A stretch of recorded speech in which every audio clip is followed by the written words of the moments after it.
que se hace operativa una cuenta corriente, que podría ser vía cheque, vía tarjeta, vía plataforma banca por internet o cajero automático, ¿no es cierto? Ya hemos visto sus características de manera que son muy simples, ¿no? Que son totalmente disponibles, que no suelen pagar tasa de interés, que se usan particularmente para la emisión de cheques, que la cuenta corriente es un instrumento más empresarial, que se trabaja más mediante empresas, para pago a proveedores mediante cheques, mucho en comercio exterior. Y bueno, son sus características fundamentales, ¿ok? Pasamos a la segunda operación que nos interesa, que es la caja de ahorro, ¿ya? Que también es muy simple y conocida por la mayoría de nosotros. Y que la definición de ASFI nos dice que es el contrato por el cual una persona natural o jurídica entrega una cantidad a una entidad supervisada, importes de dinero con plazo indeterminado, pudiendo hacer depósitos sucesivos y retirando fondos de la cuenta de ahorro, ¿ok? Entonces se pueden hacer retiros y depósitos de este tipo de cuenta. Otra característica es que el ahorrista debe recibir los intereses pactados de 2% mínimo de acuerdo al decreto 2255. ¿Sí? Antes de la implementación de este decreto, nosotros íbamos a un banco, abrimos una cuenta de ahorro, no sé, con 5.000 bolivianos. ¿Y quién recuerda? A ver, ¿cuánto nos pagaba hasta antes de esa normativa? ¿Cuánto nos pagaba un banco?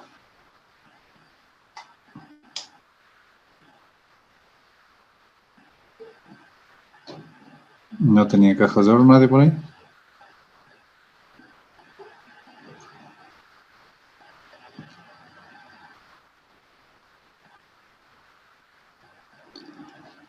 La tasa de interés era negociable y por montos pequeños pues era sumamente baja.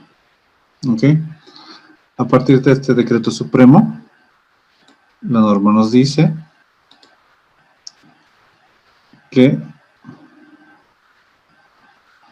la tasa de interés para depósitos en cuentas de ahorro, ¿okay? Nos dice que la tasa de interés para depósitos en cuentas de ahorro deberá ser mínimamente del 2%, mínimamente. Pero esta tasa de interés aplica solamente a cuentas de ahorro en moneda nacional y de personas naturales que cumplan con lo establecido en el siguiente párrafo, en el punto 2. Este nos dice, en promedio, el promedio mensual de los saldos diarios de las cuentas de ahorro que el cliente tenga en la entidad financiera no deberá superar los 70.000 bolivianos independientemente del número de cuentas de ahorro que posea el cliente en esta entidad. Se comprende el alcance de esta norma, es decir, mínimamente me deben pagar 2%, pero el saldo promedio mensual de mi cuenta de ahorro no debe pasar los 70.000 bolivianos, ¿ok? Independientemente de que yo tenga 1 o 10 cuentas en una entidad. Es decir, no es que yo abro una cuenta y ahí deposito 69.000 en Banco Nacional, abro la cuenta 2 en Banco Nacional por otros 69.000 y abro la cuenta 3 en Banco Nacional por otros 69.000, ¿no? Nos dice que el saldo promedio no debe superar los 70.000 independientemente del número de cuentas, es decir, que las voy a ir acumulando. ¿Queda claro este punto? Sí, Vicente. Le hice una consulta. O sea, digamos, si 5 personas que son de la misma familia abren igual y llegan hasta 69.000 cada uno, ¿cuenta por separado? Sí, ¿no? 5, o sea, pero los 5 son titulares de la cuenta. No, o sea, cada uno tiene su cuenta independiente, pero, no sé, tiene una empresa y lo meten, por ejemplo.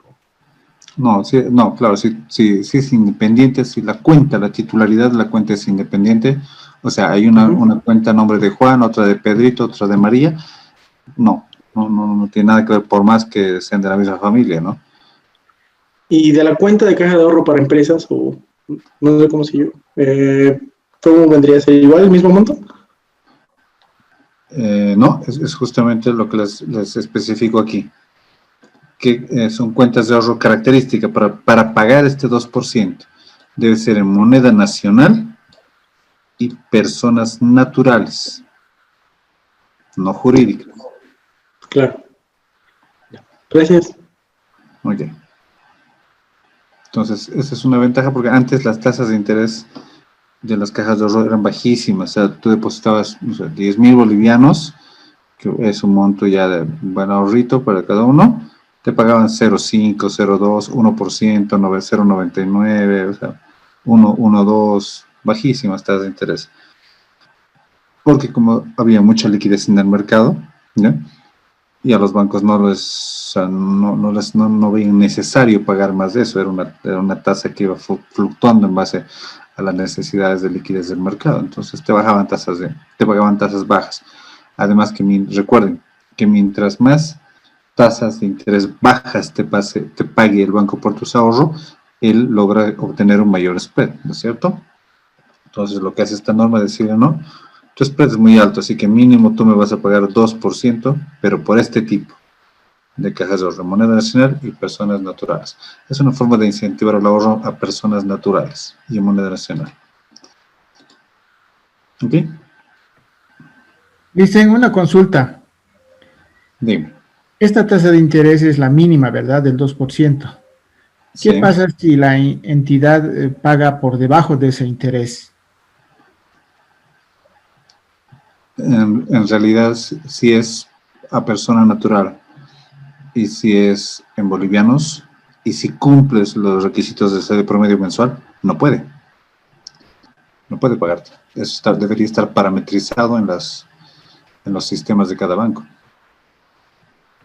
Pero en el caso de que incumpliría, Bueno, en el caso, bueno, para eso son uno que son las revisiones de ASFI, ¿no es cierto? Dos que es reportes de información a ASFI. Y si ASFI llega a identificar que algo así, pues es sancionable. gracias, Liz. Ok, entonces esto es simple, ¿no? Es una caja de ahorro y que mínimo te paga 2%. Las características de una caja de ahorro. Es un producto de captación, es para captar recursos para fondear el banco, que permite realizar depósitos y retiros de dinero, devenga intereses clave, que capitalizan mensualmente. ¿Qué quiere decir eso? Que cada cierre de mes me van a pagar mis intereses por mi caja de ahorro y al día siguiente de cierre de mes, si me han pagado, si yo he ganado intereses por 100 bolivianos, esos 100 bolivianos, el 1 de diciembre en este caso, van a ir a formar parte de mi capital. ¿Ok? Capitaliza mensual. Permite retiros en efectivo por plataformas de caja, las típicas de ir a las plataformas de cajas del banco, por cajeros automáticos o uso de tarjeta de débito. ¿Ok? Permite débitos automáticos en cuenta para el pago de servicios, cuotas de crédito, impuestos y otro, que en esta época de la pandemia ha sido algo muy utilizado, ¿no? En vez de que tú tengas que ir a pagar tus cuentas al banco y demás, tus créditos, por tu banca, por internet, por tu celular, tú podías pagar tus créditos, tus servicios, casi todos los servicios y se podían pagar virtualmente. Entonces es una gran facilidad. Y eso te lo permite una caja de ahorro. Te permite efectuar transferencias electrónicas a cuentas propias o terceros, en vez de estar yendo a pagar, hasta las compras lo realizamos, ¿no es cierto? ¿Cuánto vale? No sé, 500, ok. Hazme una transferencia inmediata, verificamos, listo, gracias, y ya no hay transferencia, ya nos pagamos en efectivo. Hacemos simplemente transferencias. Pueden ser unipersonales o cuentas colectivas de uso conjunto o indistinto, es decir, puedo yo abrir una caja de ahorro, pero podemos abrir entre 2, 3 o 4 personas, familiares o amigos, dependiendo de para qué vamos a utilizar. Y existen en bolivianos o moneda extranjera. Decimos moneda extranjera porque aún siguen existiendo las cuentas en euros, ¿no? Que sí, creo que se mantienen todavía las que tenían Nacional y Visa, creo. La verdad que hace rato ya no las veo, pero hasta hace unos añitos había las cuentas en euros.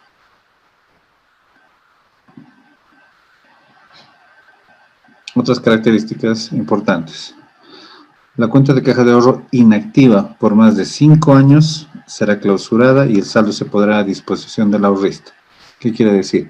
Si yo tenía 1.000 bolivianitos en una caja de ahorro y la he dejado inactiva, es decir, no la he tocado, no ha habido ni abonos, ni retiros, ni nada durante 5 años, el banco lo que hace es clausurar esta cuenta, ¿ya? Y el saldo de esa caja de ahorro lo deja a disposición mía. ¿Ok? Después, nos dice que dentro del plazo de 90 días hábiles, la entidad debe comunicar al ahorrista, precisando que el saldo de los intereses devengados se ponen a su disposición y que la cuenta ha sido clausurada. Es decir, en una caja de ahorro que yo no he tenido movimiento en los últimos 5 años, es clausurada. Pero el banco tiene la obligación, la entidad financiera tiene la obligación de en los siguientes 90 días comunicarme eso. Es decir, en base a los datos que yo he dejado en la entidad, ¿ya? Tomar contacto conmigo y decir, señor, su cuenta ha sido clausurada, por favor pase a retirar su saldo de capital más intereses. ¿Ok?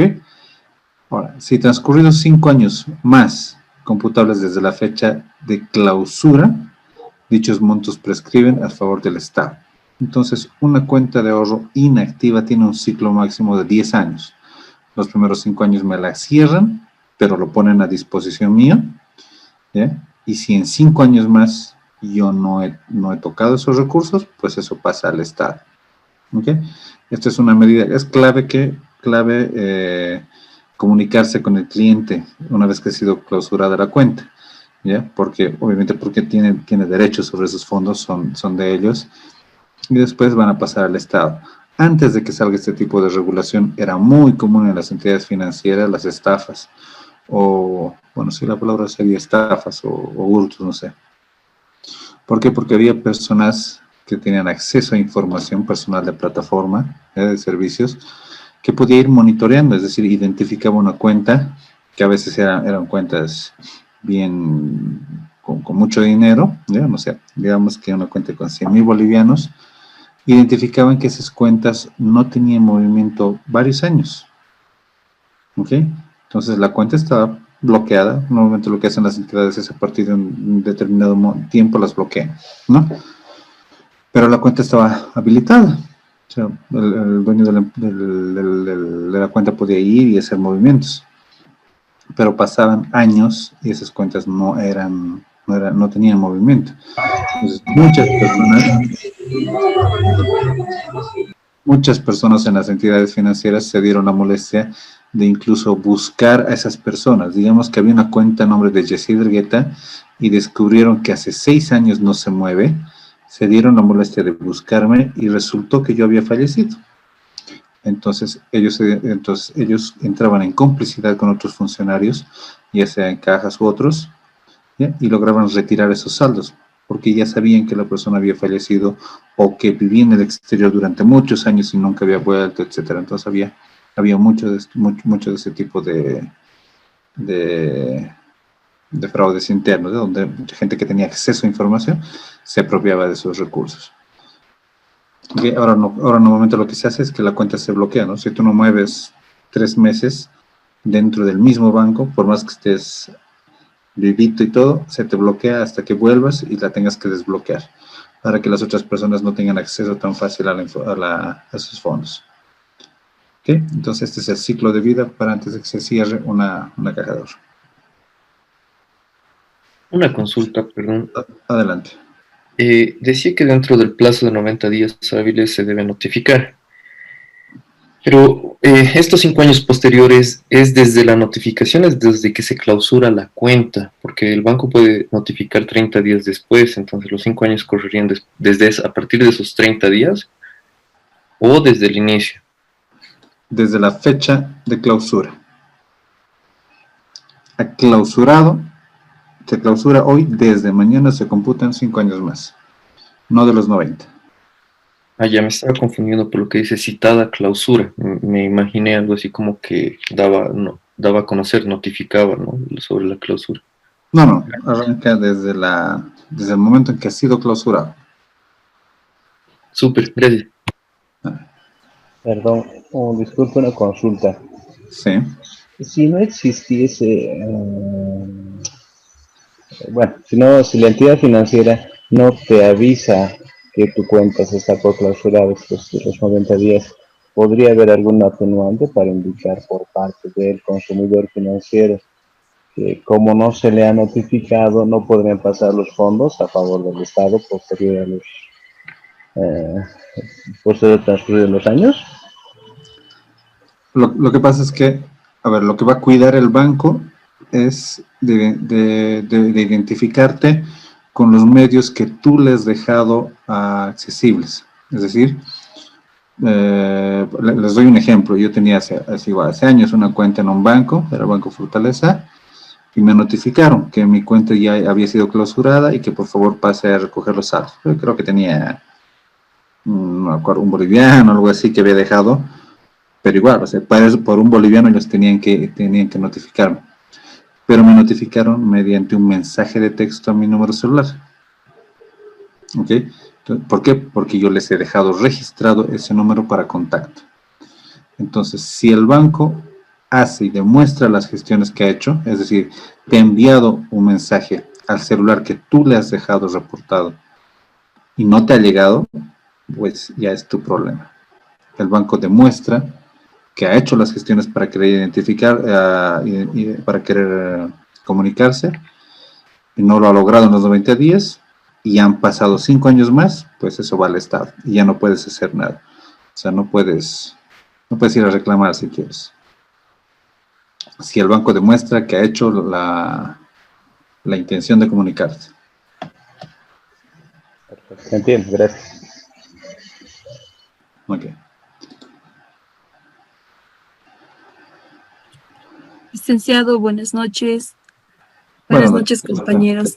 Una pregunta. En el caso, digamos, de que yo tengo una cuenta y, bueno, no realizo las operaciones ni de depósito ni de retiro, pero, digamos, voy constantemente a ver si aún está mi saldo, ¿eso cuenta? Pero ¿O necesariamente tendría que ser un depósito y retiro, depósito y retiro? a ver, pero te refieres a que vas al banco y le pides un extracto nada más? Claro. No, en 5 años tiene que haber algún movimiento. O sea, el sacar un extracto no cuenta como movimiento de la cuenta.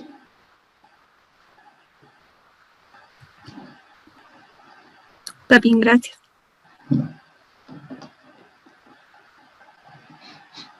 Ok. Después, bueno, esta parte pasamos, ¿no? Cajas de ahorro creo que es algo simple, queda entendido.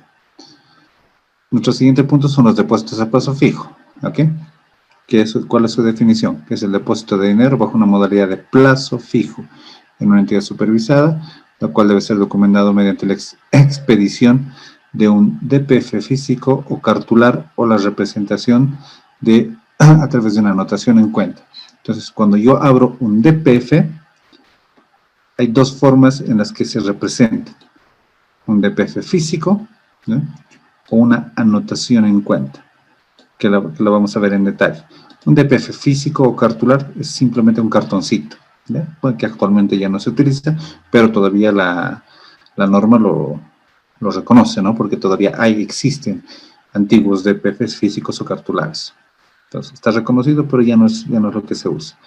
Entonces, cuando yo dejo dinero en un banco y abro un DPF, me pasan un papel, un DPF físico o cartular. Estos depósitos, por su naturaleza, devengan intereses, al igual que las cajas de ahorro tienen unas condiciones mínimas. Nos dice la norma que los depósitos a plazo fijo deberán generar rendimientos de tasa de interés anuales que cuando menos sean las que se establecen en el siguiente cuadro que tenemos posteriormente, en función al plazo. Estas tasas de interés aplicarán a todos los depósitos a plazo fijo que constituyen en moneda nacional, ¿ve?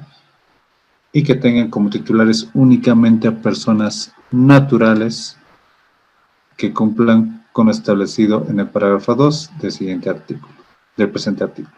¿Sí? Entonces, al igual que las cajas de ahorro, los DPFs también tienen tasas mínimas, siempre y cuando sean en moneda nacional y sean para personas naturales. En ese caso aplica tasas mínimas. Aquí tenemos una estructura de plazos de 30 días, 31 a 60, a 90, a 180, a 360, 720, 1080 y más de 1080 días. Entonces, si es una persona natural, si es Yesid Ergueta que va a hacer un depósito, dependiendo del plazo, el banco está obligado a dar una tasa ya mínima de interés. ¿Ok? Actualmente, no sé si han visto las promociones que hay, las tasas son mayores a estas, o sea, son mínimas estas, ¿no? Las promociones para captar recursos en depósitos a plazo fijo son mayores. Entonces, hay una intención muy notoria de los bancos para captar recursos. ¿Ok? Entonces, así como las cajas de ahorro tenían un mínimo, los depósitos a tasa a plazo fijo también tienen un mínimo, dependiendo del plazo.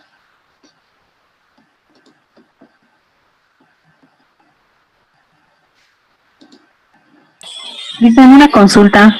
Adelante. Dicen, ¿cuál es el riesgo en los DPFs? ¿Hay algún riesgo?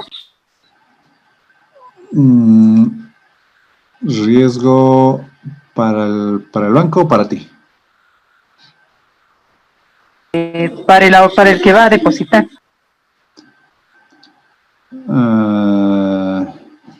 Para el que va a depositar. A ver, si te entiendo como riesgo. Digamos, yo quiero colocar en el DPF, digamos, 60,000 bolivianos. A 6 meses plazo. Pero puede ser que por alguna circunstancia, o se ha dado en la historia que quizás es riesgoso, ha pasado algo con, no sé, en el tiempo que tenía que recoger, ya no sé, puede pasar, esa es mi pregunta, ¿hay algún riesgo, dicen? Allá de que el banco no te quiera devolver, dices, o no te pueda devolver. Exacto, más que no querer, no pueda devolver, quizás, porque ahorita todos los bancos, por ejemplo, están en captar dinero. Y el más alto de todos ahorita es, si no estoy mal, es el Fortaleza, que ofrece hasta 6.8, si no me equivoco. Es el más alto del mercado. Pero, por ejemplo, un año, o sea, no se sabe, ¿no? La figura, pero a medio año. La pregunta es, ¿puede haber algún riesgo? ¿Ha habido algún momento que se haya dado, que, digamos, el banco no haya podido devolver? Eso me voy. Porque No. la tasa parece apreciable, ¿no? Sí, claro. En realidad no, por dos razones que te puedo justificar. Primero que por eso, o sea, por el riesgo de que el banco no te devuelva, hoy existe ASFI. O sea, ASFI monitorea diariamente la estructura financiera, la composición financiera de los bancos para asegurarse de que ellos tengan la capacidad de devolverte, no solo en un monto total, o sea, sino en los plazos correspondientes. ASFI monitorea tanto montos, stocks de dinero, y como los flujos que va teniendo el banco. Entonces, primer hecho que ellos monitoren eso, y si identificaran una entidad que está con problemas o que pudiera tener problemas para devolver los recursos del público, inmediatamente la intervienen. O sea, primero la notifican, ¿no? Digamos, mañana le dicen, no sé, señor banco tal, se ha identificado problemas financieros en ABC, tiene 90 días para recomponer su estructura financiera de captaciones o créditos o mora, qué sé yo, ¿okay? Lo que fuera la debilidad. Y la entidad tiene que hacerlo, pero sí sobre la marcha. Si no lo hace, inmediatamente la interviene, ¿ok? Ahora, que existen mecanismos bajo los cuales si es que una entidad no tuviera recursos para disponer como entidad, puede acceder a recursos de crédito de última instancia vía Banco Central. ¿Ya? El Banco Central es el banco de bancos. Entonces, vía Banco Central, accede a los recursos para poder devolver los créditos. Te doy un ejemplo. Si es que existiera una corrida de caja de ahorros, es decir, que la gente se entera que ha habido un peligro de quiebra de un banco, como recuerdan, hace unos, no recuerdo, 6, 5 años, le pasó al Banco de Crédito, que alguien dio una noticia en Cochabamba en una revista nada más, que dice que el Banco de Crédito en Bolivia está a punto de quebrar porque tiene problemas de no sé qué. La gente enloqueció y empezó a correr a hacer filas al Banco de Crédito. Banco de Crédito, si no recuerdo mal, atendía hasta la 1:30 de la mañana y logró generar todo y logró devolver los recursos. La gente iba, le pidió sus ahorros, ok, te devuelvo. porque primero que ellos tenían planes de contingencia para ese tipo de retiros, y segundo porque tenían al Banco Central ahí a la mano, que les proveía el efectivo necesario para cubrir eso. Entonces, no te preocupes que hay, o sea, la capacidad para responder a este tipo de problemas las hay. Justamente para eso hay ASFI, para eso hay mecanismos de cobertura, etcétera. Entonces, muy difícil, yo te diría que tú dudes de que en este caso Banco Fortaleza no te devuelva tus recursos. Ya no es lo mismo, en la anterior clase les comentaba, ya no es lo mismo que pasó con esos fondos de inversión de hace años, ¿no? Que te ofrecían por cajas de ahorro 8, 9, 10%, y eso sí no les devolvieron.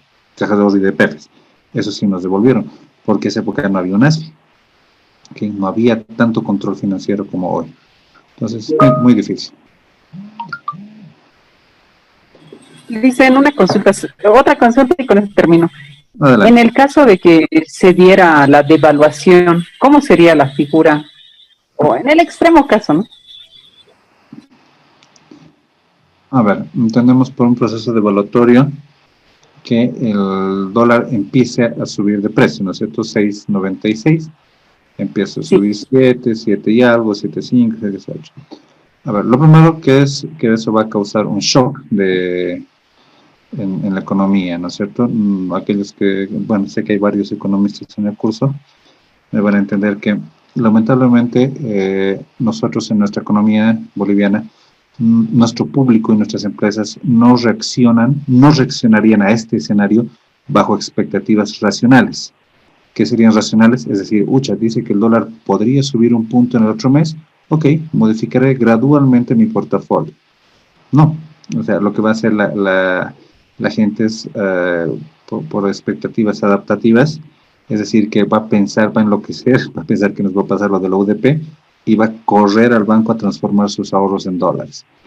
Entonces, eso obviamente lo que le va a causar al banco es pues unas corridas de caja de ahorro moneda nacional, ¿ok? Y necesidad de liquidez en moneda extranjera, porque tú vas a querer cambiar todos tus bolivianos a dólares. Y ahora es mucho más fácil, porque recuerden que yo no necesito ir al banco para cambiar mis bolivianos a dólares. O sea, no necesito ir a un cajero y sacar bolivianos e ir a comprar dólares. Vía banca por internet, automáticamente puedo hacer mi cambio. Abro sobre el acto mi cuenta de ahorro en dólares, tengo los datos en el banco, banca por internet me lo permite, hago mi traspaso de bolivianos a dólares y listo. Entonces, crearía una descompensación en los flujos del banco, ¿te das cuenta? Porque ahorita la economía está altamente bolivianizada, no dolarizada, lo que le va a obligar al banco a ir a pedir dólares al Banco Central, ¿no? Yo la verdad espero que eso nunca pase, pero es algo que algún momento tiene que pasar, porque, bueno, ha sido una de las grandes maravillas de nuestro genio presidente, ahora economista, ¿no? Bueno, ahora nuestro genio economista, ahora presidente. Pero algún momento tiene que pasar. ¿Cuándo? No te diría. Pero el precio fijo del dólar no se puede mantener tantos años.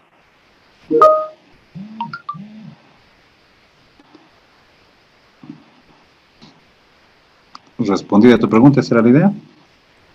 Sí, dicen, pero mi duda es la siguiente, en un depósito a plazo fijo, ¿igual puedo hacer la transformación de la moneda? Esa es mi pregunta. En un DPF no. Sí, un DPF, a eso me voy. Ah, Digamos no. que hubiera la devaluación, si yo hago un DPF a medio año, digamos, no, pues mi dinero, en caso de que subiera, no puedo convertirlo y eso va a quedar ahí. Esa era mi observación si no sé, todo mi inquietud. No. Tu DPF es por 50.000 bolivianos a 3 años. Es eso. Es 50.000 bolivianos a 3 años. No lo puedo convertir en dólar. No hay esa conversión. Lo que tendrías que hacer, entendido. Lo que tendrías que hacer es vender tu DPF o perder un poco, recuperar tus bolivianos y ir a comprar dólares.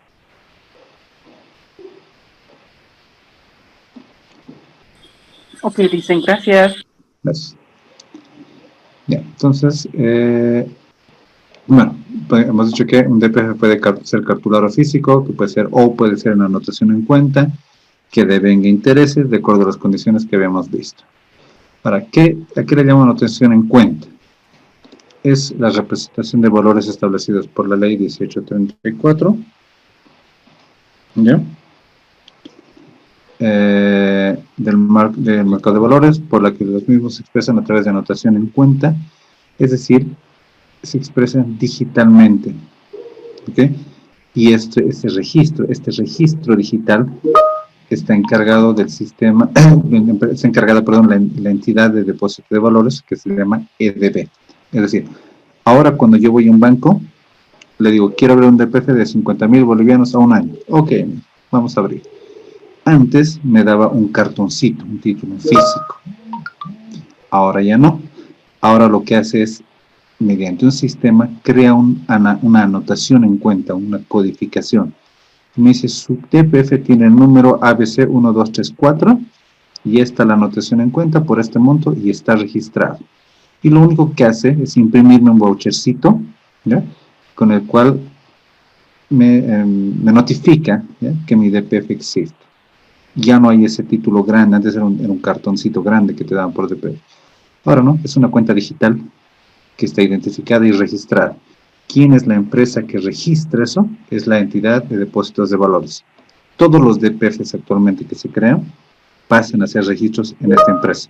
La EDB es una entidad del mercado de valores registrada y autorizada por ASI, ¿ok? Y con altos niveles de seguridad tecnológicos para resguardar semejante información. Fíjense que hay millones de bolivianos en DPFs registrados digitalmente que están bajo resguardo de los servidores de esas empresas.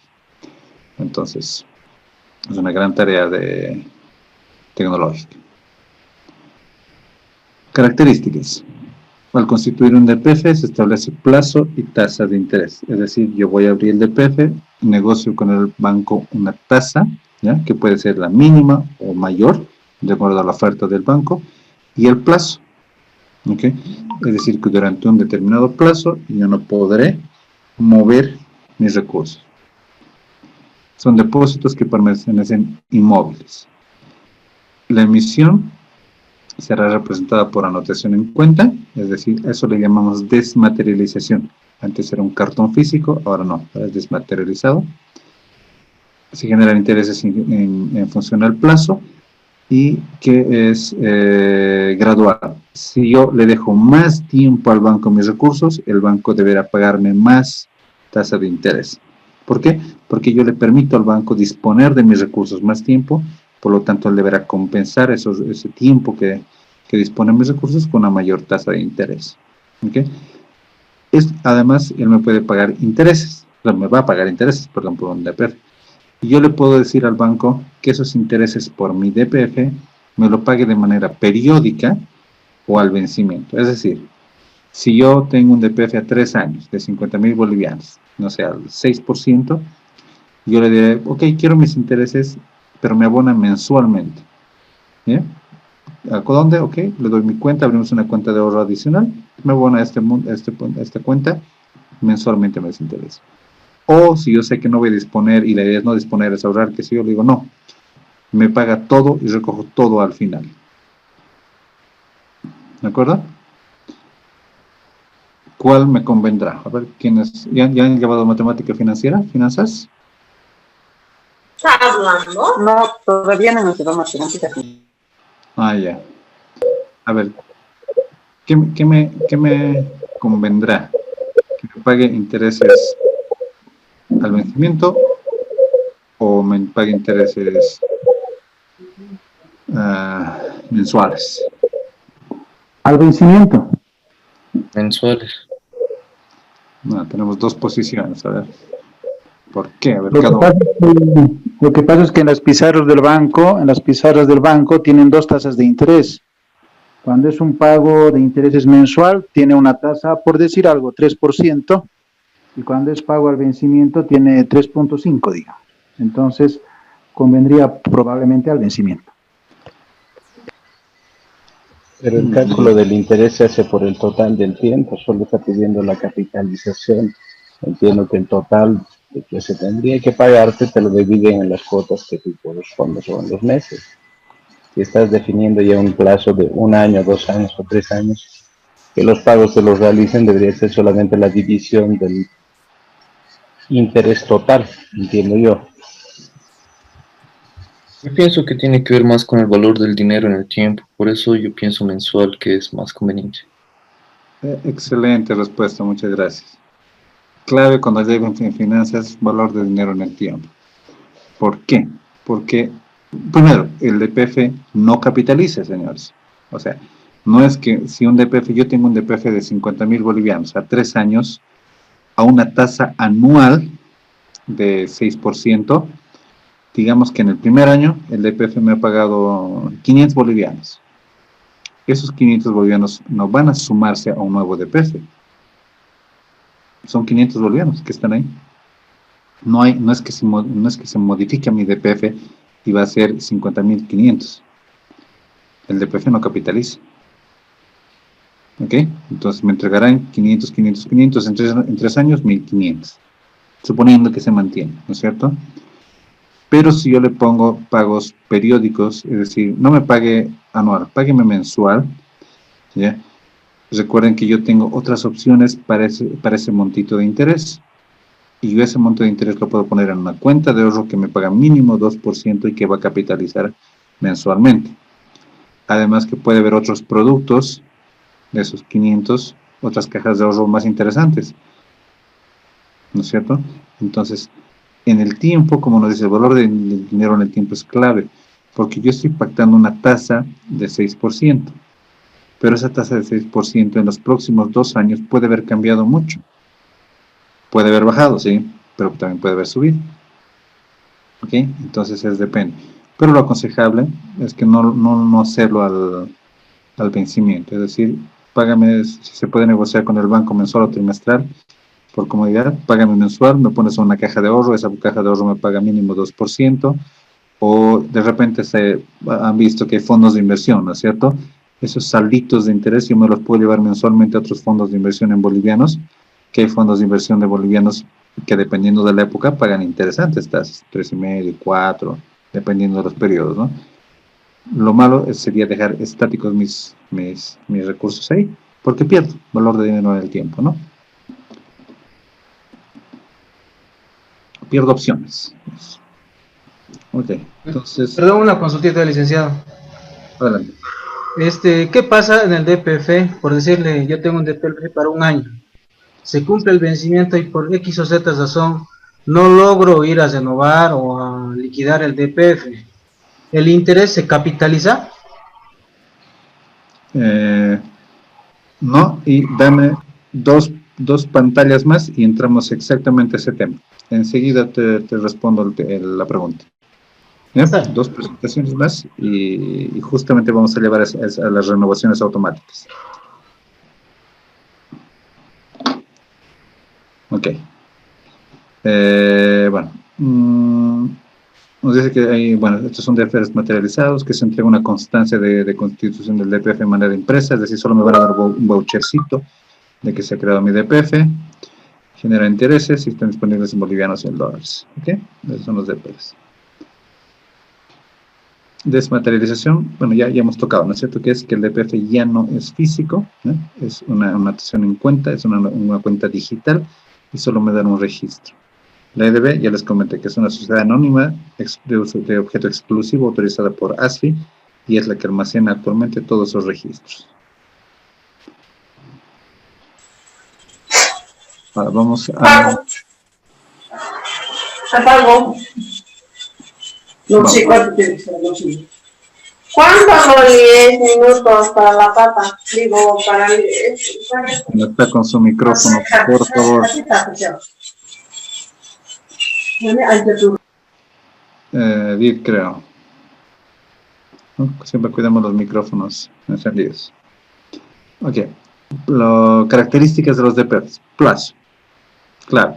El depósito a plazo fijo se constituye por mínimo 30 días. No hay DPFs de 20 días.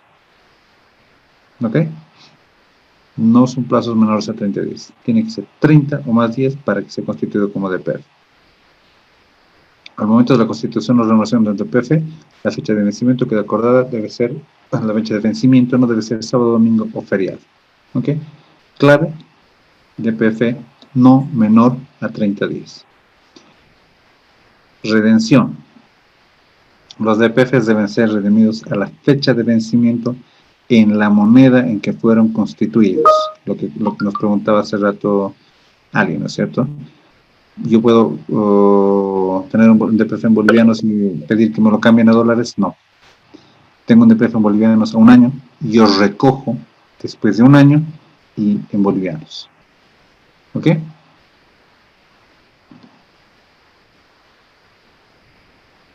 Ahora, lo que nos habíamos preguntado, redención anticipada.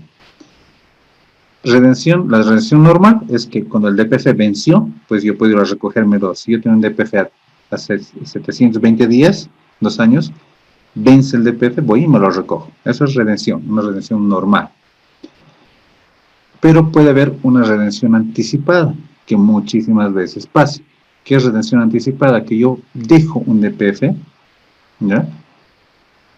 No sé, de 2 años, 720 días, eran 100.000 bolivianos, pero pasa un determinado periodo de tiempo y resulta que yo necesito mis recursos. ¿Ok? Entonces, yo tendría que ir y decirle al banco, ¿saben qué? Ya no quiero devolverme nomás mi dinero. A eso se le llama redención anticipada. Antes de que vence el plazo, yo tratar de que me devuelvan mis recursos y devolverlo el DPF. ¿Ok? Bueno, esta redención anticipada se puede dar bajo los siguientes casos. 1. Tiene que haber una solicitud escrita del titular o beneficiario fundamentando razones. Es decir, la solicitud tiene que ser documentada, escrita a la entidad financiera. Aquí yo puedo dejar una carta, si quieren, al banco para pedirle, por favor, necesito que me devuelvan mi DPF. Segundo, no solo falta la carta, tiene que darme una conformidad del banco. El banco no está obligado a devolverme mis recursos. ¿Ok? Pero yo puedo solicitarle y si tengo buena relación comercial con el banco podrá devolverme. Segunda condición, ¿ok? Además, el DPF, clave, no debe estar contemplado dentro del régimen de exenciones al encaje legal. Grábense esta frasecita. Para que me devuelvan el DPF, este DPF no debe estar comprendido dentro del régimen de exenciones a encaje legal. ¿Ok? Es decir, que si está comprendido, o sea, si está comprendido dentro de una exención a encaje, no me devuelve. ¿Ok? Vamos a ver cuáles son las excepciones en las pantallas más adelante. Pero grábense este punto. Para que me devuelvan un DPF, este no debe estar comprendido dentro del régimen de exenciones a encaje legal. Otro. Para el caso del titular del DPF beneficiario, el DPF sea otra entidad, debe haberse constituido en encaje de origen. Eso es cuando son DPFs entre bancos, ¿eh? No es mucha utilidad. Y que hayan transcurrido por lo menos 30 días desde la emisión del DPF. Es decir, si yo he abierto un DPF a un año y han pasado apenas 5 días, ni lo pienso. O sea, mínimo tiene que haber pasado 30 días y recién puedo ir a solicitar la redención anticipada. Antes no aplica. ¿Ok? Entonces, estas son las características y condiciones bajo las cuales yo puedo ir a solicitar la redención anticipada de mi DPF.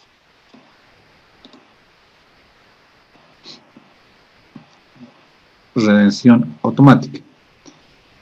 En caso de que el titular o beneficiario del DPF no solicite la renovación o devolución en la fecha de vencimiento, este se renovará automáticamente por un plazo de 30 días, independientemente de su plazo original, manteniendo los términos inicialmente acordados con exención de la tasa de interés. ¿Ok?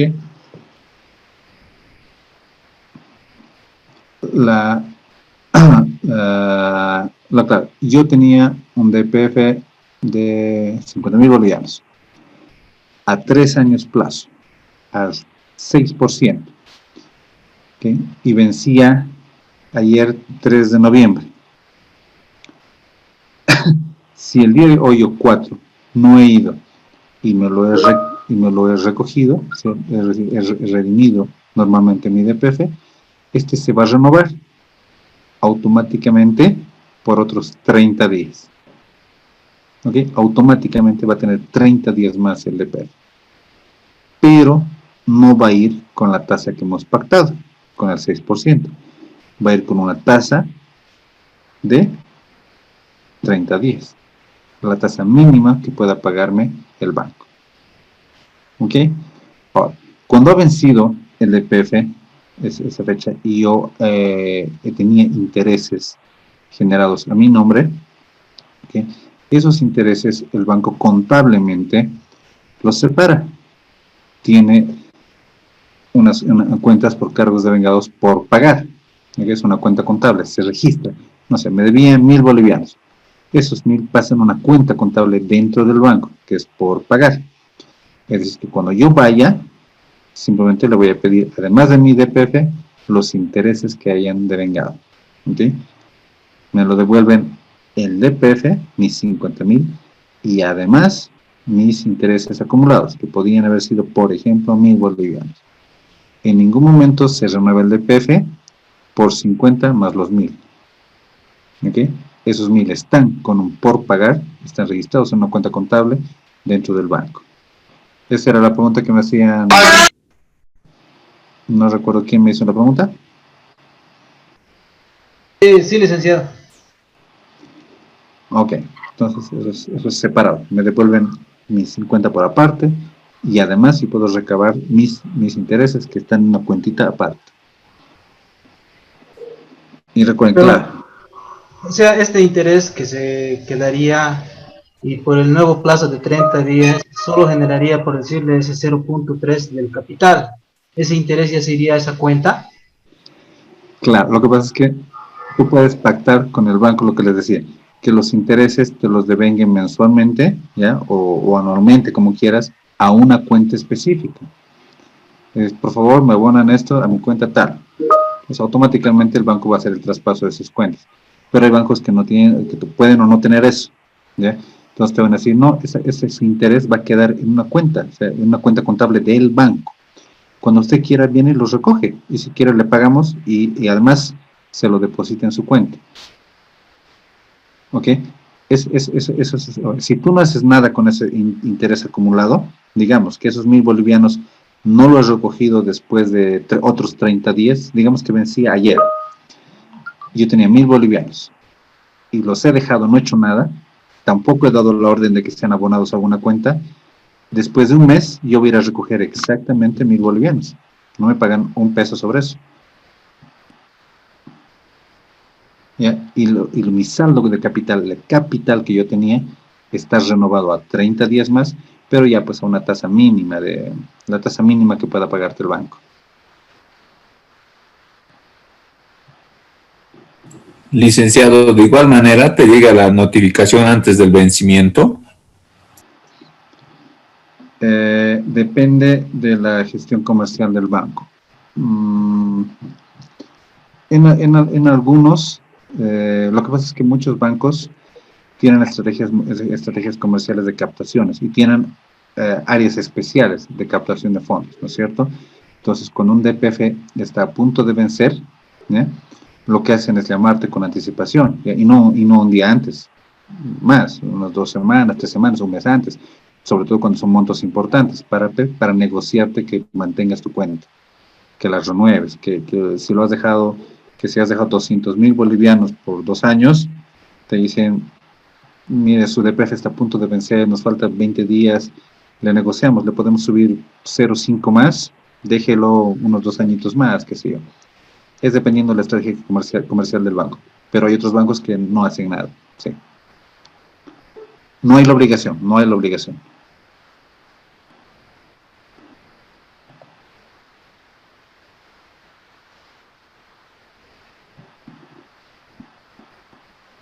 ¿Esa era la consulta?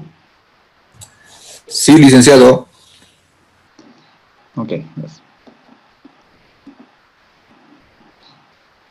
Ahora, prescripción de los DPFs vencidos. Los DPFs, depósitos a plazo fijo, prescriben a favor del Estado en el plazo de 10 años computables desde la fecha de su vencimiento original. Es decir, que pueden ir renovándose 30 días, 30 días, 30 días, hasta los siguientes 10 años. Ahora, la parte clave, ¿qué es el encaje legal? Encaje legal es la proporción de los depósitos de personas naturales y jurídicas que las entidades supervisadas deben tener como reserva en el Banco Central o a través del Banco Central. ¿Ok? Entonces, ¿qué es un encaje legal? Es una proporción de depósitos de las personas naturales y jurídicas que una entidad supervisada, que un banco debe mantener como reserva en el Banco Central. Es decir, yo le dejo 1.000 bolivianos al banco y el banco tiene que agarrar una proporción de esos 1.000 bolivianos y llevarlos al Banco Central como reserva. ¿Ok? Eso es el encaje legal. Yo le dejo dinero al banco, yo le dejo depósitos al banco, ¿ya? Pero esos depósitos, parte de esos depósitos, el Banco Central, un banco, cualquiera nacional mercantil, una proporción debe llevarlo al Banco Central como reserva. ¿Ok? Ahora, han debido ver, particularmente en esta época de relativamente crisis que ha habido de liquidez en el mercado por los conflictos y demás, que este es un mecanismo para inyectar liquidez o para reducir liquidez en la economía. ¿No es cierto? ¿Por qué? Porque, de nuevo, yo soy una persona, le he ido a dejar 1.000 bolivianos al banco. ¿Ok? El banco tendrá una proporción de esos recursos, tiene que llevarlo al Banco Central. Vamos a suponer que de mis 1.000 se ha llevado 100 al Banco Central, por norma. Entonces, solo tiene 900 para dar como crédito. Esos son los 900 que van a entrar como nueva liquidez al sistema financiero. ¿Ok? Si hay mucha liquidez en el sistema financiero y hay no sé, presiones inflacionarias, el Banco Central puede decir, no, ya no me dejas 100, ahora me dejas 200. Entonces, yo le dejo 1.000 bolivianos al banco, el banco va a agarrar 200 y le va a dejar al Banco Central y solo dispone de 800. ¿Ok? Pero puede pasar exactamente lo contrario. Que de los 1.000 que yo le dejo, el Banco Central diga, no, hay que inyectar más liquidez en la economía, tienes que dar más créditos, solo me vas a dejar 50, puedes disponer de 950. ¿Ok? Es un mecanismo de política monetaria para inyectar o reducir los niveles de liquidez en la economía, para afectar presiones o no inflacionarias y para, bueno, sabemos que la inyección de liquidez en la economía pretende generar la reducción de tasas de interés y reactivación económica. ¿Ok? Eso es un mecanismo, entonces. A eso le llamo encaje legal. Es la proporción de dineros, de depósitos de las personas naturales o jurídicas que se van al Banco Central. Cuando yo dejo al Banco Central, estos recursos pueden entrar de dos formas. Como recurso requerido o encaje legal requerido o encaje legal constituido. Requerido es los montos que las entidades están obligadas a depositar al Banco Central. Otra vez, si yo le he dejado 1.000, y el Banco Central le dice, de cada 1.000 tú me dejas 100, yo debo dejar como banco 100 al Banco Central. Eso es requerido, ¿ok? Es obligado, normal. Pero puede ser encaje legal constituido. Además de esos 100, yo te puedo dejar más dinero. Te puedo dejar 200, 300 de esos 1.000. ¿Se dan cuenta? ¿Eh? ¿Por qué un banco haría eso? ¿Ok? Vale. Es decir, hay un monto que yo estoy obligado a dejarle como reserva al Banco Central, mi efectivo, sí. Pero yo además puedo dejarle de más puedo dejar al Banco Central. ¿Por qué un banco, no sé, el Banco Nacional, Mercantil, Visa, el que quieran, además de lo requerido, de lo normado, de lo establecido, le deja más platita al Banco Central?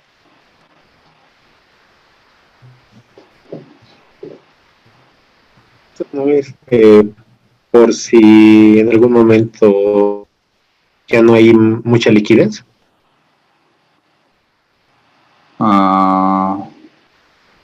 Para que se lo guarde, porque no hay mucha liquidez. No, pero al final es tuyo, o sea, es tu dinero. Si no hay mucha liquidez, le vas a devolver mi dinero, que sería lo mismo que tenerlo en tu bóveda.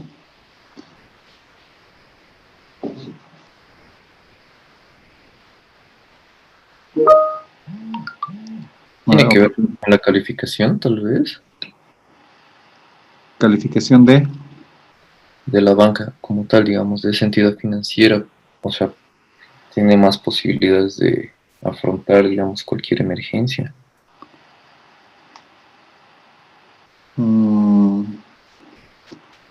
Por previsión. ¿Perdón?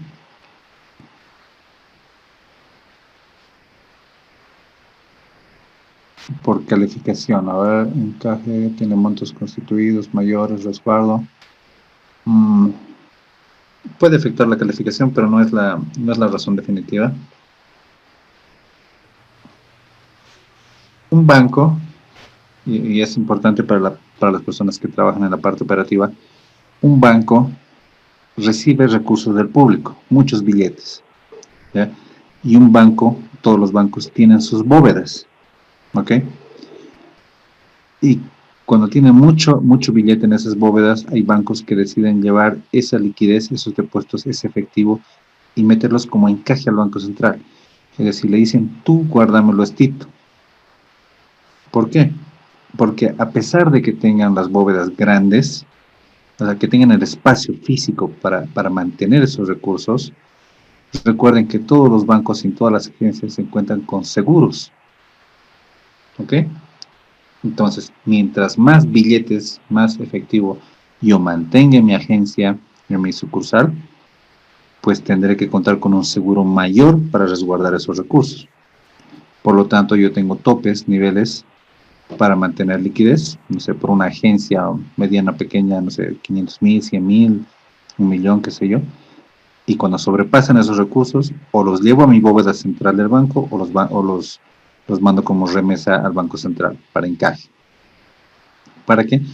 Para que uno no me suba, no me haga infringir los montos, los niveles del seguro, porque imagínense, yo me he pasado por 1,000 bolivianos mi saldo en bóveda permitido por el seguro, y justo me asaltan, pues en registro digital contable yo tenía 1,000 bolivianos de más, el seguro no me cubre.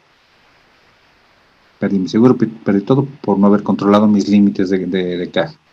¿Ok? Y dos, porque mantener más liquidez me cuesta más operativamente.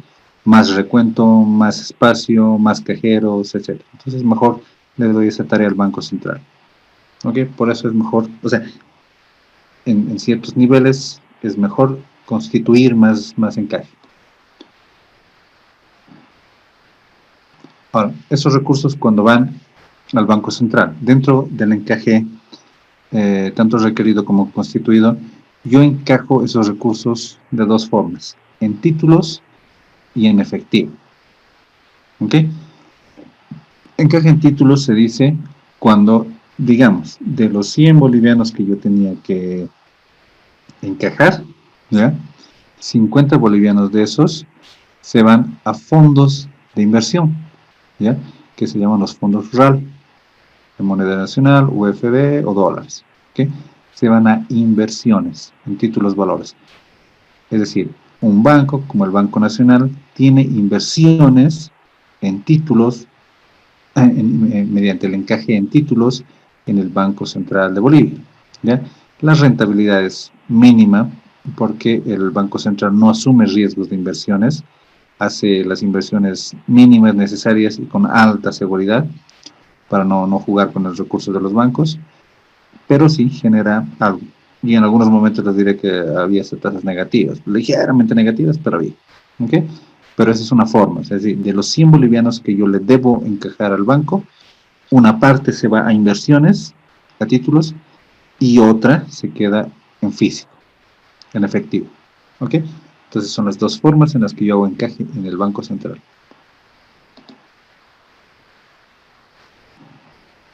Ahora, lo importante, las tasas de encaje. Nos dice que son los porcentajes del encaje legal para depósitos del público a la vista, ahorro y plazo fijo en moneda nacional, mantenimiento de valor, UFB y moneda extranjera, así como para financiamientos externos a corto plazo y otros pasivos. ¿Cuánto debo encajar? Me dice que en moneda nacional y UFBs, ¿ya? tiene que ser de 6% para encaje legal en efectivo. Uy, ya yo aquí no he modificado. Se me olvidó.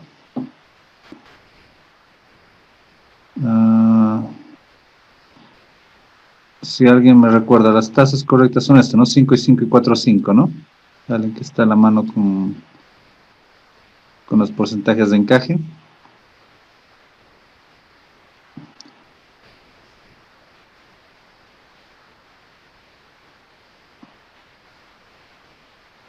¿Nadie tiene conocimiento a la mano? Acá tengo, licenciado, en moneda nacional de 6 bajó a 5.5%. Exacto, entonces este era, ¿no? Se entiende, disculpa, no debía actualizar solo el número, no el texto. Y en moneda extranjera de 13.5 a 10%. 10%. En el caso de, en efectivo ha bajado a 5.5, en títulos, pero es 4.5, ¿no? Sí. Ok, mil disculpas, voy a corregir este 6 por 5.5 y este 5 por 4.5, ¿ok? Entonces, de los recursos en moneda nacional que disponga la entidad financiera, debes realizar un encaje de 5.5 para encaje en efectivo, es decir, que se va a quedar en efectivo, y de 4.5 que va a ir a compra de títulos, mediante encaje en títulos, como hemos visto en la plantilla anterior, que se va a ir a estos fondos RAL, Reserva de Alta Liquidez. ¿Ok? Entonces, estos son los dos encajes que yo debo hacer. Si sumo en total, ¿cuánto estoy encajando? 10%, ¿no es cierto? 5.5 en efectivo, 4.5 en títulos, en moneda nacional. Ahora, cuando es encaje, cuando son depósitos en dólares, yo debo encajar 10% en efectivo y 11% para encaje en títulos de DPFs mayores a 720 días y 11% para el resto de pasivos. ¿Ok? De manera muy simple, digamos que se duplica la cantidad del encaje en dólares. ¿Ok? 10% en efectivo y 10% para encaje en títulos mayores a 720 días y 11% para todos los otros. ¿Ok? Ahora, estas son las tasas actuales. Quiero contarles que hace unos 5 o 6 años atrás, esto que estamos sumando, 10 más 10, 20, ¿ya? Suponemos 20, esto llegaba como a 64.5, si no me equivoco. Es decir, de cada 100 dólares que le dejaban a un banco, ¿ya? El banco tenía que encajar 64 dólares al Banco Central. 64.5 dólares al Banco Central. Y solo disponía de 34 puntos o de 35.5 dólares para prestar. Obviamente es un desincentivo, ¿no es cierto? O sea, si a mí me dejan como banco 100 dólares el cliente y más de la mitad yo lo tengo que dejar al Banco Central y solo puedo prestar una cuarta parte, no me sirve, ¿no? Porque yo le pago a mi cliente, yo le pago interés sobre los 100, no sobre los 35. Entonces era otro mecanismo de desincentivo para el uso de moneda en dólares, ¿no? Para que los bancos te reciban dólares. De esos 60 y algo, hoy ha bajado a 20.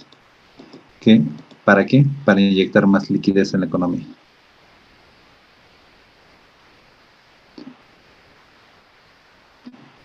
Ahora, claro, ¿qué son las exenciones? Es decir, exención es a lo que no le voy a aplicar encaje. Aquí me dice que yo aplico encaje de moneda nacional y moneda extranjera por estas tasas. ¿De acuerdo?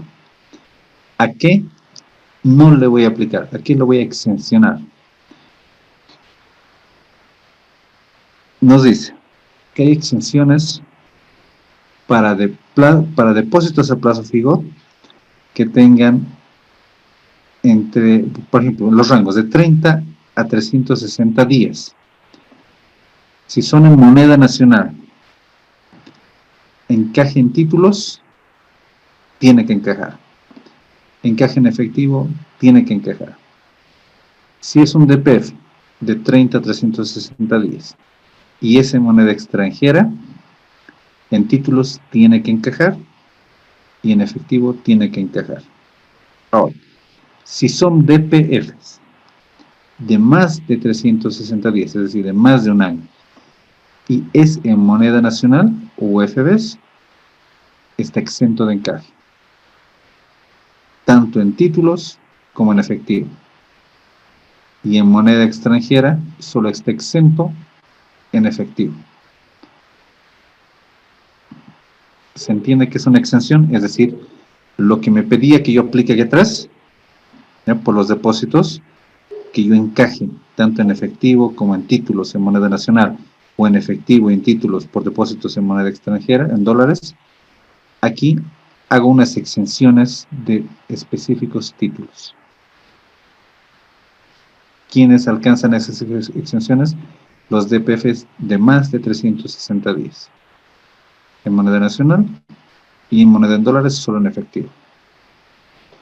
Ahora, ¿recuerdan cuál era la condición para que yo pueda hacer la redención anticipada de mi DPF?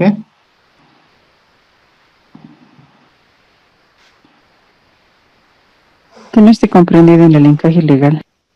Exacto, que no esté comprendido. Es decir, que si yo tengo un DPF que está comprendido, es decir, que me dice, tu DPF no encaja, yo no puedo redimirlo anticipadamente. Vamos por un ejemplo, para que sea más sencillo. El mismo ejemplo que hacíamos. Yo tengo un DPF por 50.000 bolivianos por 3 años al 6%. ¿Ya? Yo le he dejado mis 50.000 al banco. ¿Ya? A 3 años al 6% y en moneda nacional, ¿no? 50.000 bolivianos.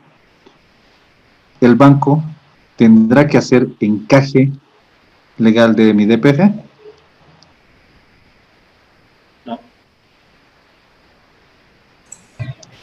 No. No.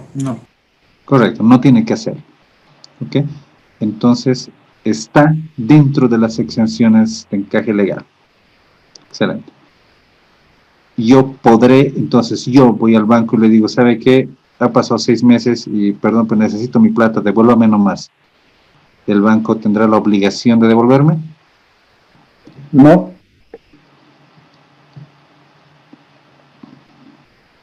Correcto, no puede, no tiene la obligación de hacerlo, porque está dentro de la norma, que si está exento de encaje legal, pues no me devuelve. ¿Ya? Y ahora resulta que yo necesito urgente mi plata. ¿Qué hago con ese DPF? Préstamo o negociabilidad. Perdón. Negociarlo con la bolsa.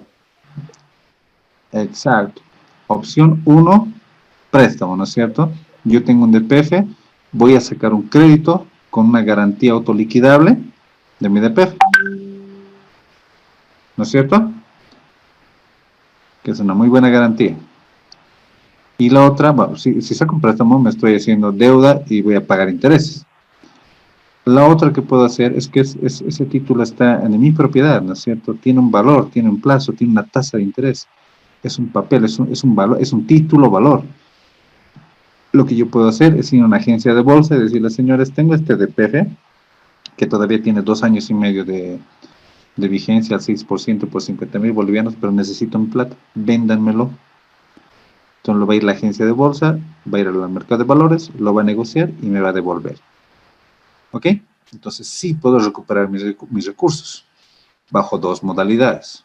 Buscar un crédito o negociarlo en el mercado de valores. Que en ambos casos, ¿cuál elegirían ustedes?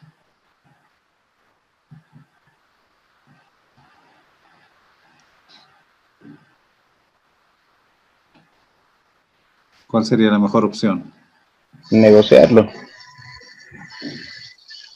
Dependiendo mucho el tiempo en el cual se necesita el dinero, tendría que sacar tal vez un préstamo porque en el mercado de valores puede demorar, ¿no?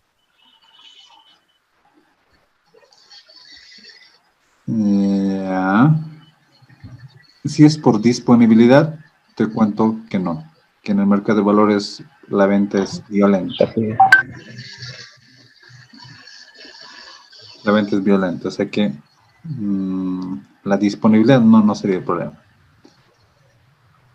Podría ser también un préstamo para no descapitalizarse. Hay un costo de oportunidad. Sí, yo me iría más por esas cosas, ¿no? Para ver mi costo de oportunidad, ver si voy a poder devolver rápido esos recursos. Imagínense que yo necesito ya los recursos ya, pero de aquí a una semana, ya de aquí a 15 días, voy a tener plata para devolver esos 50,000. Y si yo me los recojo ahorita mi DPF que he logrado a 6% y quiero abrir un nuevo DPF, el banco resulta que ya no está pagando 6, está pagando 4, porque las tasas han bajado. Entonces yo voy a perder 2 puntos y he ganado una buena tasa anteriormente. Entonces puede ser que por 15 días me genere un crédito, voy, en 15 días recobro y lo pago el crédito. Depende mucho, ¿no?, de las circunstancias. Hay que hacer un pequeño análisis financiero. ¿Ok? Pero esta parte queda claro, ¿no? Si está exento de encaje, no se puede hacer directamente la devolución. Tengo que ir a negociarlo, se llama el mercado secundario, ¿no? Al mercado de valores. Tengo que ir a negociar mi título y puedo recobrar. ¿Me van a castigar con una pequeña tasa? Sí, pero al final voy a recuperar mi capital, y la mayor parte, o sea, el valor actual de mis recursos, que es lo que por la emergencia puedo necesitar. ¿Ok? De esta parte de los pasivos, de las operaciones pasivas, hemos visto las principales: caja de ahorro, DPFs, cuentas corrientes. ¿Qué son los cheques? ¿Qué es un encaje legal? ¿Para qué sirve el encaje legal? ¿Queda alguna duda? ¿Comentario? Ahorita lo que hemos hecho es ver toda esta parte de aquí arribita, ¿no? Las operaciones pasivas. Cuentas de ahorro, cuentas corrientes, DPFs. Otras obligaciones se refiere a otros, por ejemplo, los bancos, así como las empresas, les había dicho, así como Soboce puede emitir bonos, un banco también puede emitir bonos y se financia. ¿Ok? Un banco también puede pedirse préstamo de otro banco y se financia. Un banco, de un banco nacional. Un banco también puede pedirse un préstamo de bancos extranjeros o de la cooperación, de la CAF, proyectos, etc. También, entonces, hay otro tipo de obligaciones por los cuales puede fondearse de recursos, que actualmente no son muy tradicionales, o sea, ya no son muy usadas las de obtener fondos del exterior, porque obviamente del exterior nos prestan dólares, y ahorita no usamos dólares. Entonces, años atrás sí eran importantes, eran relevantes los préstamos con entidades multilaterales. Actualmente ya no.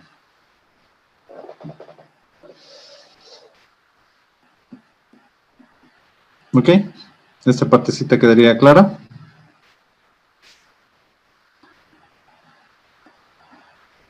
¿Dudas, comentarios?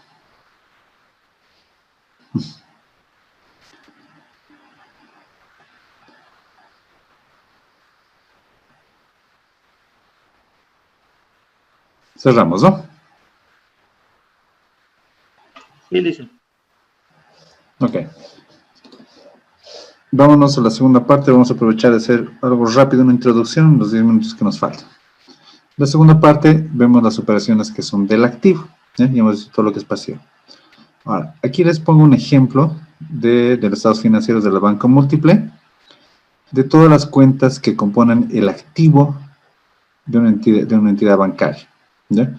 Fíjense que el 100% de un activo, de todo el activo de un banco, al 30 de marzo del 2019, ¿ya?, el 9% eran disponibilidades. Es decir, todo aquello como que tengo más líquido, efectivo. El 13%, o 14%, digamos, eran las inversiones temporarias. ¿Ok? Que vamos a definir exactamente qué le llamo inversión temporaria. Pero el 71% más o menos es la cartera. Es el fuerte del activo de un banco, porque a eso se dedica, de eso gana dinero, ¿no? De colocar su cartera de créditos. Además de eso, hay inversiones permanentes de un 3.4. ¿Qué es una inversión permanente? Pues que es adquirir propiedad de otras empresas. Y bienes de uso, bienes realizables y otras cuentas. ¿Okay?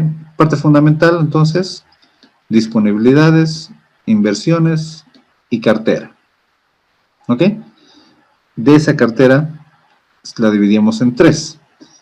Cartera vigente, vencida y en ejecución. ¿Ok? La cartera de un banco se clasifica de manera agregada en 3. Vigente, vencida, ejecución. A ver, ¿quién nos puede adelantar? ¿Qué le llamo cartera vigente?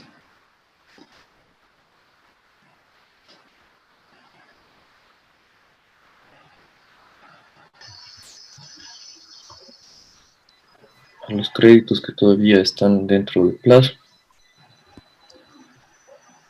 Exacto, todos aquellos créditos que están siendo cancelados normalmente, ¿no es cierto?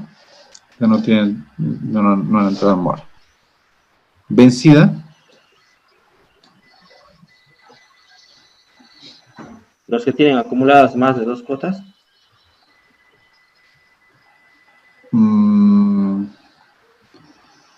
No es más de 2 cuotas, pero vamos a suponer por el momento que están entrando en mora. Y ejecución, aquellas que se han declarado como que no puedo recuperar mis recursos, ¿ya? Así que tengo que ejecutar vía legal la recuperación de mis recursos. Entonces, esto es lo que estaba bien, digamos, de manera simple, hoy vamos a hablar en términos simples. Esto es lo que se estaba vigente, todo lo que se estaba pagando al día, esto es lo que se ha empezado a retrasar, la vencida, y esto es lo que he dicho, no, ya no puedo cobrar, así que tengo que entrar a ejecución judicial. ¿Ok? Son los 3 grados. ¿Para qué me sirve esta clasificación? Y quiero denotarlo en este momento, porque a partir de esta simple clasificación, yo determino un indicador fundamental en el sistema bancario. ¿Cuál será?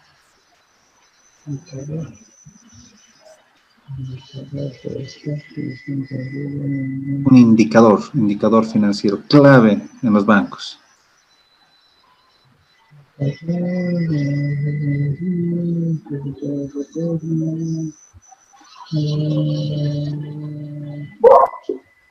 ¿La mora? ¿Vale?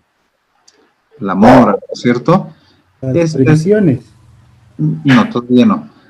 Un indicador clave, fundamental en la banca es el nivel de mora. Entonces, esta clasificación inicial me permite determinar de manera muy simple el nivel de mora. ¿Cuál será el nivel de mora? ¿Alguien ha calculado? ¿Sabe calcular?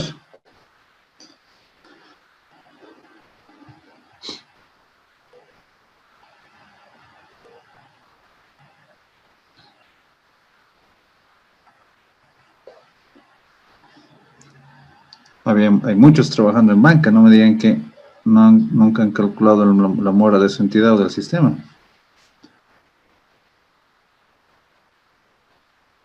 Sería el total de la cartera vencida más la cartera en ejecución dividida entre la total de la cartera. Excelente, muchas gracias. Entonces, hagamos rapidito, por favor, hagan sus calculadoras en la mano. Recordaremos cuánto era el nivel de mora a marzo de 2019. Sumamos la vencida, sumamos la ejecución y la dividimos entre el total.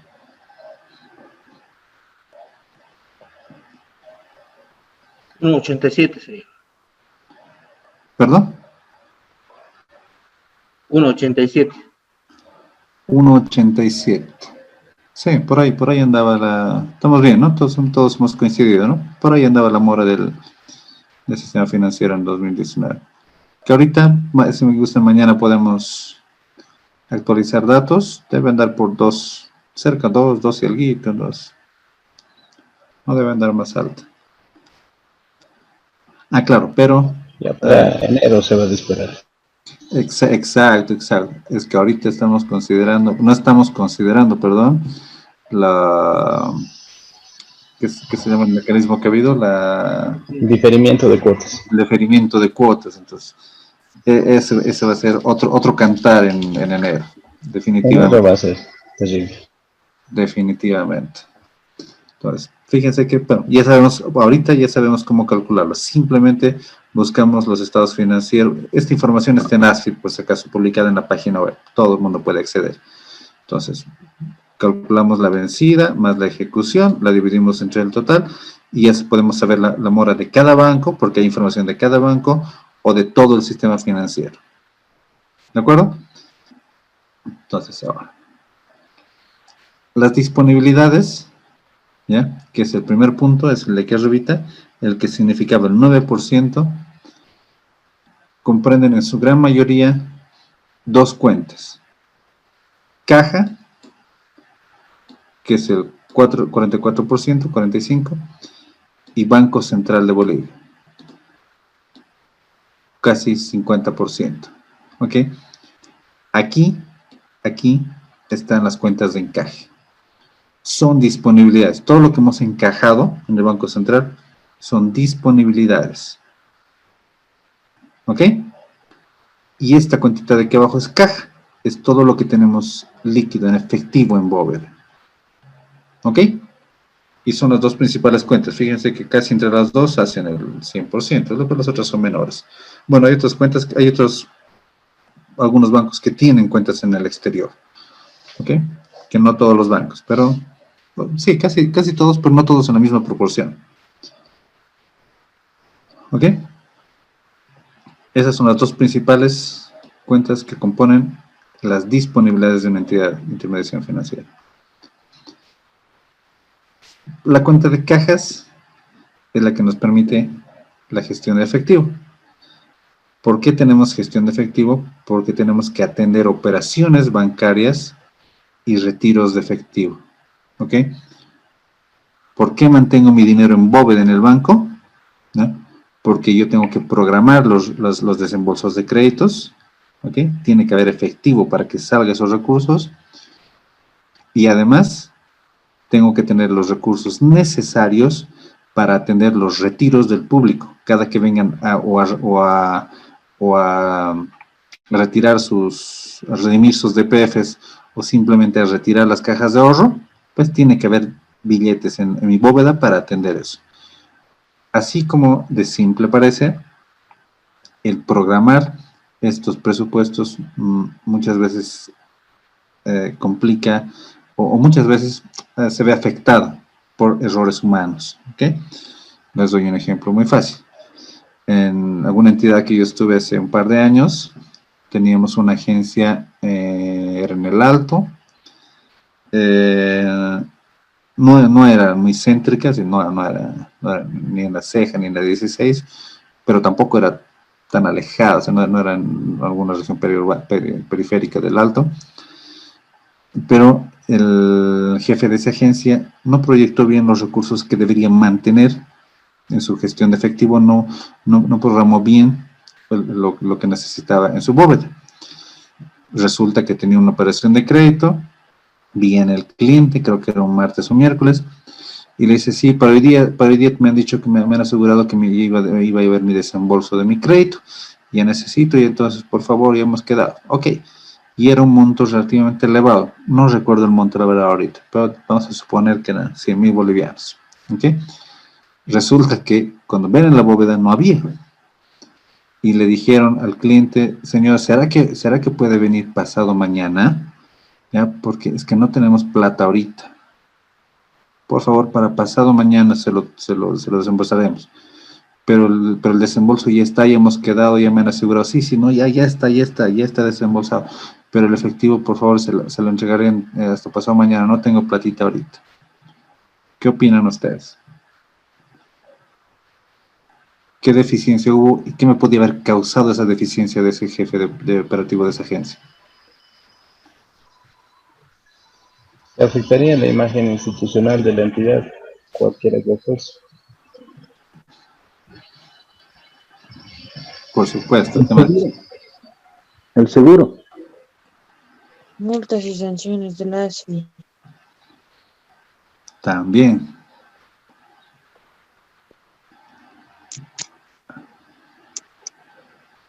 simplemente que no ha hecho un simple programa de sus remesas, o sea, cuánto debería mantener, ¿ya? Porque de repente tenía 1, 2 o 3 desembolsos programados en el día, no se ha dado cuenta que no iba a poder atender el último, que era de 100,000, y le dijo, no hay recursos, y la palabra que utilizó, porque nos llegamos a enterar que el cliente le dijo exactamente, me ha dicho que no había plata en el banco. Imagínense el caos que nos podía generar si ese cliente era uno un poco más alterado, no sé, más se hubiera enojado algo y hubiera empezado a ir a comentar, esa agencia de ese banco dice que no tiene plata, hay que tener cuidados.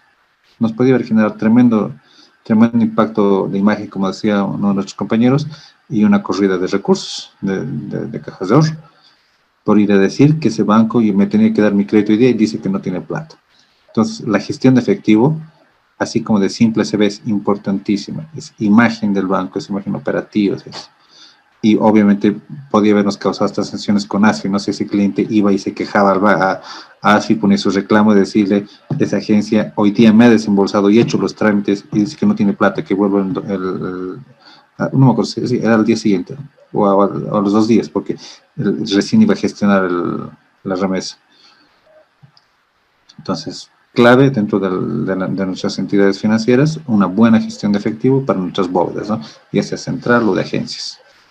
Hay que programar bien nuestras operaciones de desembolso, o de desembolsos de créditos. Ahora que si hay una corrida de fondos, ya pues, ahí es comprensible. Una agencia pequeña no soporta una corrida de depósitos, ¿no? Soporta en su límite nada más. Para eso tienen que estar preparadas las agencias centrales de los bancos. Ok, entonces, bueno, esas son la composición de las cuentas de caja de agencia central, para gestionar créditos, brindar servicios y otros. Esas son las funciones. Mañana empezaríamos a ver la parte de inversiones. Por ahora simplemente llegamos ahí y estamos en hora. ¿De acuerdo? ¿Algún comentario o algo que quieran de repente reforzar, repasar sobre la parte de pasivos? ¿O algo que quieran profundizar en operaciones de activas? Obviamente, por si acaso, tienen un módulo específico de gestión de créditos, así que voy a tratar de tener algún detalle, pero van a tener un módulo específico de gestión de créditos.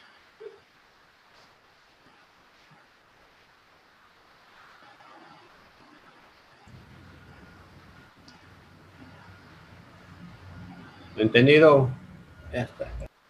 Ok, entonces creo que no hay más comentarios, ¿no?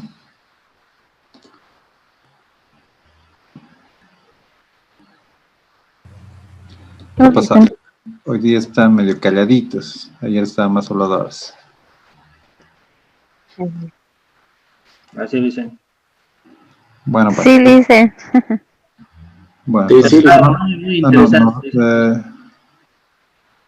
Muy interesante lo que estamos viendo en su módulo. Gracias, bueno, la idea es que les sirva realmente, o sea, que todas las curiosidades que tengan ahorita aprovechen, o sea, esto es para despejar cultura general, o sea, son cosas básicas de saber qué es una caja de ahorro, DPF es un crédito, qué es la gestión de efectivo de muchísimos hemos empezado a trabajar en banca desde cajas. Yo he empezado desde cajas, supervisor de cajas, toda esa parte, así que es básico, es muy útil. Entonces, el tema de los seguros, límites, etcétera. Entonces, sí, es muy interesante para aquellos que vivimos en el sistema financiero, ¿no? Okay, hoy es miércoles, entonces en realidad nos veríamos el viernes, ¿no? Y hay que reponer una clase del anterior viernes. Eso, por favor, lo pactaremos con Karen, ¿ya?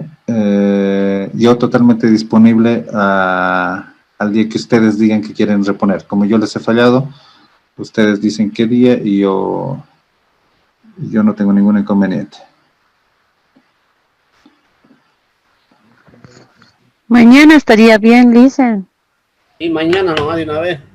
Y pues mañana nomás, ya como estamos con los temas sobre la marcha, sería bueno.